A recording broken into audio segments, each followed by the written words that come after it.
नमस्कारं सर्वेषां छात्राणां स्वागतम् अस्ति। अद्य वयं स्नातक द्वितीयवर्षस्य कक्षायां संस्कृतसाहित्येतिहासः इति विषयम् आधारीकृत्य गद्यकाव्यानां विषये पठिष्यामः। नमस्कार विद्यार्थियों, पिछले वीडियो में हमने बाणभट्ट जी के सुपरिचित गद्य काव्य जो आख्यायिका के अंतर्गत परिगणित किया जाता है हर्षचरित के विषय में पढ़ा था।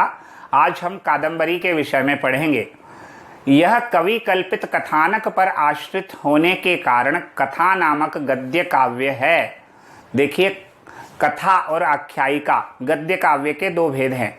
जो इतिहास की घटना पर आश्रित गद्य काव्य होता है उसे आख्यायिका कहते हैं, जैसे हर्षचरित, और दूसरा जो कवि कल्पित कथानक पर आश्रित होता है उसे कथा नामक गद्य काव्य कहते हैं। तो कादंबरी क्या है? ये कवि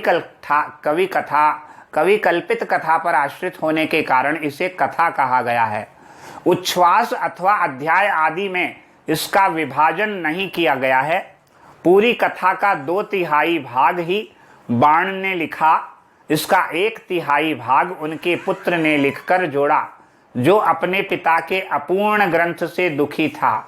कादंबरी की कथा एक जन्म से संबद्ध न होकर चंद्रापीड़, जो इसका नायक है, तथा पुंडरीक, जो उसका मित्र है, उसके 3 जन्मों से संबद्ध रखती है। आरंभ में विदिशा के राजा शूद्रक का वर्णन प्राप्त होता है। आरंभ में विदिशा के राजा शूद्रक का वर्णन प्राप्त होता है।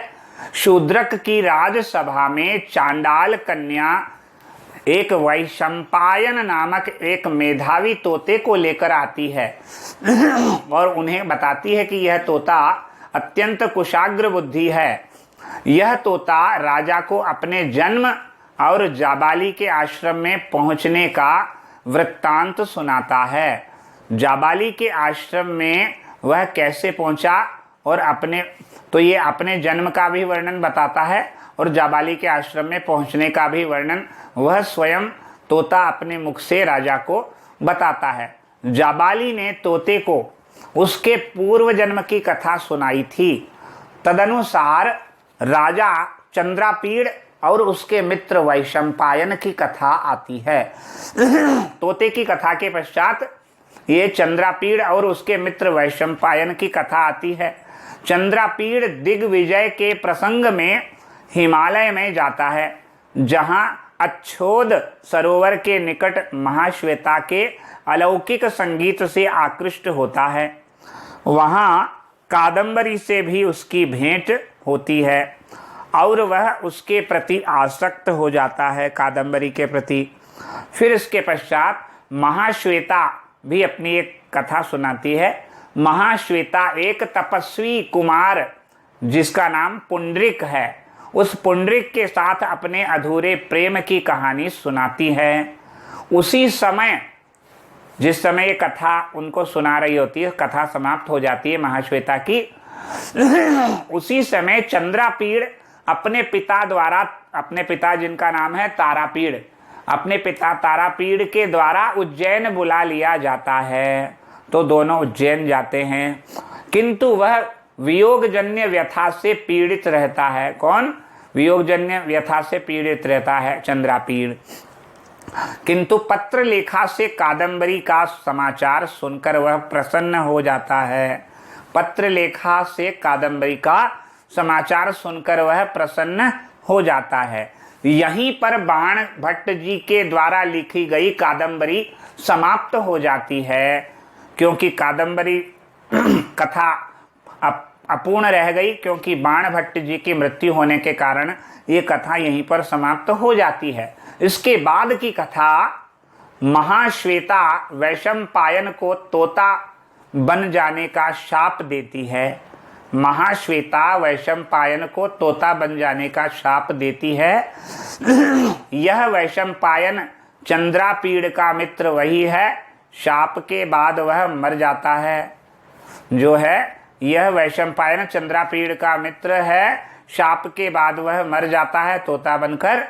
फिर इससे चंद्रापीड़ भी दुखी होकर वह भी मृत्यु को प्राप्त हो जाता है। महाश्वेता तथा कादंबरी राजकुमार के शरीर की रक्षा करती हैं। अंत में सभी को जीवन प्राप्त हो जाता है और यहाँ पर कादंबरी पूर्ण हो जाती है। कादंबरी का आधा भाग, 1/3 भाग, आधा नहीं 1/3 भाग उनके पुत्र द्वारा लिखा गया। जो कादंबरी कथा अधूरी रह गई थी उसको पूर्ण किसने किया? उसको बाणभट्ट जी के सुपुत्र ने पूर्ण किया। कादंबरी में कथा को ही नहीं वर्णनों को भी बाण ने अपनी कल्पना शक्ति से बहुत अधिक फैलाया है। इसमें सभी स्थल बाण की लोकोत्तर शक्ति तथा वर्णन क्षमता का परिचय देते हैं। काव्य शास्त्र के सभी उपादानों, काव्य शास्त्र के सभी उपादानों जैसे रस, अलंकार, गुण, रीति आदि का औचित्यपूर्ण प्रयोग करने के कारण कादंबरी बाण की उत्कृष्ट गद्य रचना है। इसमें विषय की आवश्यकता के अनुसार वर्णन शैली अपनाई गई है। इसीलिए उनकी शैली को पांचाली कहा जाता है, जिसमें शब्द एवं अर्थ का समान गुंफन होता है। बाण ने पात्रों का सजीव निरूपण किया है, रस का समुचित परिपाक दिखाया है और मानव जीवन के सभी पक्षों पर दृष्टि रखी है। इसीलिए आलोचकों ने एक स्वर से कहा है, क्या कहा है कि बाण ने पूरे संसार को जूठा कर दिया है। संस्कृत उक्ति देखिए, बाणोच्छिष्टम जगत सर्वम। पुनः देखिए, बाणोच्छिष्टम जगत सर्वम। उनके वर्णन से कुछ भी नहीं बचा है। कादंबरी में मंत्री शुकनास ने राजकुमार चंद्रापीड़ को जो विस्तृत उपदेश दिया है वह आज भी युवकों को प्रेरणा प्रदान कर रहा है। और कादंबरी में घटनाओं का संयोजन और एवं वर्णनों का इतना सुंदर रोचक वर्णन किया गया है। वर्णन और घटनाओं का इतना रोचक वर्णन प्राप्त होता है कि उसको पूरा पढ़े बिना पाठक रह नहीं पाता और इतना लीन हो जाता है उसके पढ़ने में कि उसको भोजन भी वह भूल जाता है। इसीलिए यहाँ पर कादंबरी के विषय में एक उक्ति भी प्रचलित है, कादंबरी रसज्ञानाम आहारोपि न रोचते। कादंबरी रसज्ञानाम आहारोपि न रोचते, अर्थात कादंबरी का पान करने वालों को भोजन भी अच्छा नहीं लगता है। यहाँ पर आज हमारी बाणभट्ट जी के द्वारा रची गई कादंबरी समाप्त होती है। अगले वीडियो में हम अगले गद्य काव्य के विषय में चर्चा करेंगे। तब तक के लिए यहीं विराम देते हैं। धन्यवाद। नमस्कार।